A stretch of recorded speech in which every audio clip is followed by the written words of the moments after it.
महबूब मदनी मुरसल करे मेराज आयो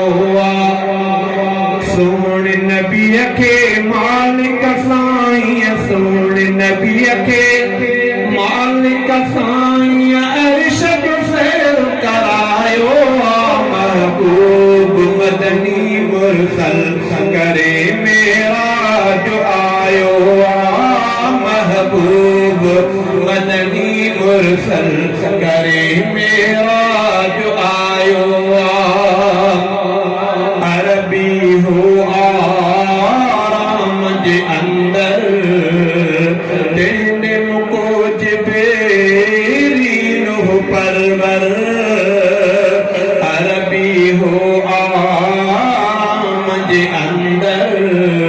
तेने मुको जिबेरी नूह परवर जागायो जिबरीलो जानी जागायो जिबरीलो जानी न्याप खुदा जो रसायो महबूब मदनी मुरसल करे मेराज आयो महबूब मदनी मुरसल करे मेराज आयो सारी पूरा गजी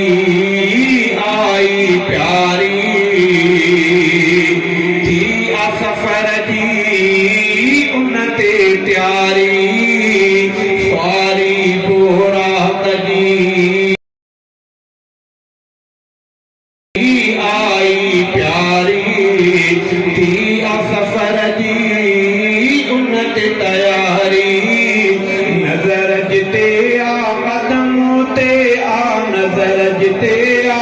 कदमों ते आ पारी अड़ बनायो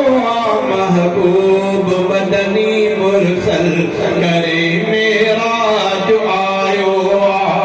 सोने नबी के मालिक साईं सोने नबी के मालिक साईं अर्श जो सैर करायो महबूब मदनी मुरसल करे मेराज आयो बैत मुक़द्दस दे चाराही अरबी इमामत आए कराई बैत मुक़द्दस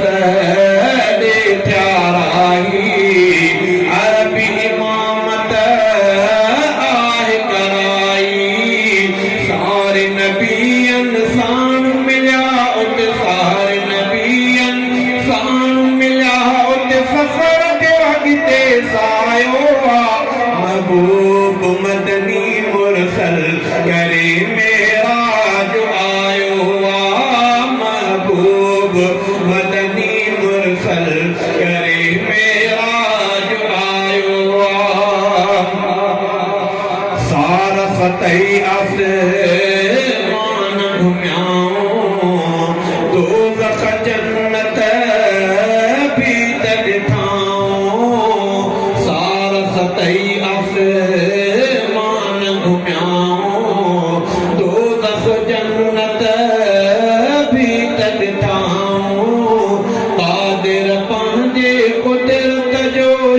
कादिर पंहिंजे कुदरत जो ई सुहिणो रंग रचायो महबूब मदनी मुरसल करे मेराज आयो सोने नबी के मालिक साईं सोने नबी के मालिक साईं अर्श जो सैर करायो महबूब मदनी मुरसल करे मेराज आयो सिदरत जिबरील जुदा थियो अॻिते सार थी रफ़ रफ़ ते वियो सिदरत जिबरील जुदा थियो अॻिते सार थी रफ़ रफ़ ते वियो ओरे आए अहमद मौजा ओरे आए अहमद मौजा